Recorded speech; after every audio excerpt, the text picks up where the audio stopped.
Aloha, this is Tom Lesher with the weekly Pele Report, and I hope you can see me. It's not exactly the right time of day to be doing this, but I wanted that background, I don't know if you can tell where I am. Anyway, this is the Pele Report. It's an astrological forecast for the week of September 21st of 2011. And this is a wonderful time of life. This is a wonderful time of change. We are coming into the equinox. In the southern hemisphere, it is the spring equinox, and in the northern hemisphere, it is the fall equinox. And in both hemispheres, it is a time of coming into balance for a very brief period of time. For a very short period of time, there's this moment when the earth is completely equal day and night.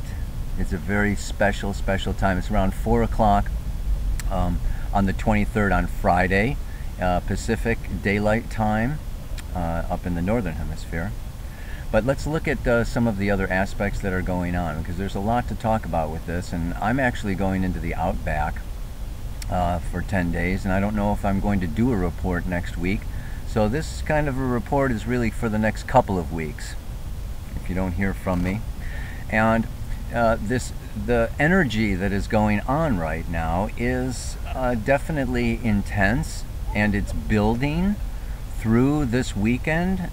From the 23rd really to the 29th and 30th is a very extreme, tense time of transition and time of change. So I want to describe that a little bit, because what's going on astrologically is that the earth is kind of passing through this threshold.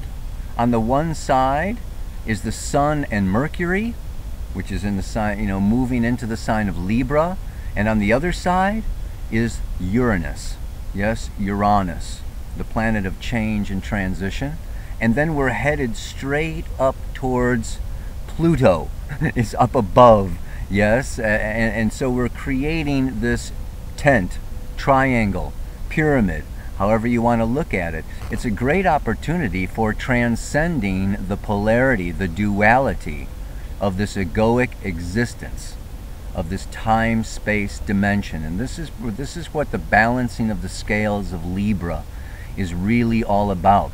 And what I'd like to talk about a little bit today is Uranus, the sky god. In ancient mythology, Uranus mated with Rhea, Gaia, the earth goddess. And out of that mating came the Cyclops, and came the Titans, and came Saturn. So Saturn was the son of Uranus, yes? And as he grew, then Uranus, was actually overthrown, overtaken by Saturn, Father Time, time and space. So this planet of Uranus is kind of this celestial god that existed before time and space, and is therefore indicative of our personal unconscious that exists before this lifetime and after this lifetime. It's very powerful. It's like the Akashic record of our soul. So it's on the left-hand side, and it's in that sign of Aries. It came into Aries, like I mentioned before, last April. And this infinite new self, this infinite timeless being coming into Aries, is this birth of a new identity that I've been talking about in these past reports, where there is just a less and a less and a less ground, less and less foundation, less and less solidity to what is going on in our lives and in ourselves and in our relationships. There's less to hold on to as this new birth of identity emerges. Well, on the right-hand side then, as the earth passes through, it's almost like a ship coming into the harbor, and there's two lighthouses on each side of us, and we're coming right through this passage, from the 23rd to the 30th. And this is a time I need to go on with my story, because Saturn castrated Uranus, yes, his father. Uranus was a very powerful, holding down, locking up all of his children in the deep ground underworld. And Saturn castrated him, and his testicles fell into the ocean, and out of that ocean was the birth of Aphrodite, which is the ruler of Libra. So this whole story then looks at this opposition that's been going on for 3-4 years now of Saturn opposite Uranus. And it's this birth of this new self that is being guarded, that is being, changed, that is really, this offspring of Saturn, of time, space, this new egoic self needs to express itself in this world through these relationships in this time.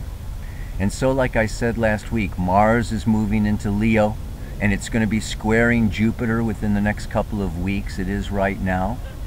And the main point that I want to draw out of this analogy, yes, is that with the birth of our new identity and this movement of the Sun and Mercury into the sign of Libra, out of Virgo, out of the last 6 months of self-preparation, we are now prepared and ready for relationship, for society, to do our business, to do our work. It's time to go on the stage. It's time to be seen. And most of all, what I want to say is, it's time to express our creative self. It is through the sacrifice, right, of Uranus's testicles that Aphrodite was born, that love was born. And so there is this release. And it's very important to have this release. Mars in Leo wants to give it out. And that Jupiter in Taurus says that there's a lot to give out. The old paradigm, the smaller self, the little ego, says, I'm not enough. There's not enough to go around. I can't give. I can't let go. But I want to say that, Yogi Bhajan, who brought Kundalini Yoga to the West, he brought in these 7 steps of happiness. And that last step towards happiness is sacrifice. And this sacrifice, as the Sun and Mercury go into Libra, we're going to find that our relationships, our partners, are going to mirror back to us our need to experience our infinite self through giving. So we have this opportunity to experience ourself through giving, and thereby transcend this duality. There is no other. There is nothing outside of us. Our partners are mirroring us to ourselves. And as we move into an infinite space where there's no limits and there's no shortages and there's nothing to worry about, then we give of ourselves, we give of our creativity, and out of that creativity comes the relationship, comes the love, comes the Aphrodite. So the Sun is in this sign of Libra, and most powerfully, we have the new moon.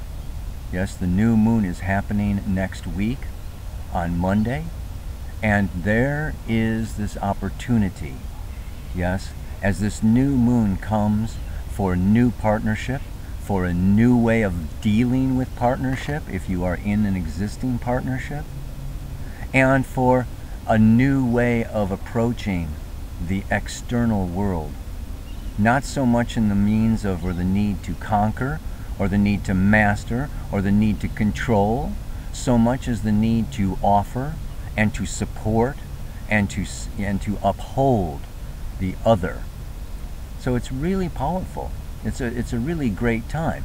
And all it takes is letting go of this old notion of separation, this old notion of poverty consciousness, this old notion of victimization that other people are going to want too much of me, or they're going to take too much of me, and if I give, they're going to get the idea that, you know, there's more coming, and I don't want to just get into this committed situation, this, that, and the other thing. The moon's coming up to, you know, hit Saturn next Tuesday and Wednesday, when, you know, after that new moon, and, you know, that can bring up these fears, you know, these fears that I'm going to lose. There is no loss and gain when you move into that spiritual state of being. So it's a very powerful week of change. And this week of change is basically summed up in the idea that as we come out of ourselves, the Libra calls for balance. And it's not to lose ourselves in partnership and relationship, but to rather hold to our strength, hold to being the source of light and love, and give to the partnership, rather than trying to move over and become what the partner wants. We give of the inner knowing, we give of what we understand the partnership needs. And of course there's that risk, you know, that risk that it might not last. It might not go the way that you think, and you need to detach from that outcome, but not stop being. So the idea and the mantra for this week that I would like to leave you with is change. Changing yourself. Not your partner, not the partnership, but that as you change your inner reality, as you get stronger and love yourself unconditionally, and gain that sense of generosity and become that solar source of light and love and energy in the world, then all of the partnerships and all of the outside world changes and comes back to you in a different way. So it's changing the approach, changing yourself. So the mantra for this week is, if you're going to mix a drink, you've got to shake it up. It's gonna get shook up. The world is going to be getting shook up. The planet, the economy, our relationships, our jobs, everything is going to get shaken up in these next couple of weeks.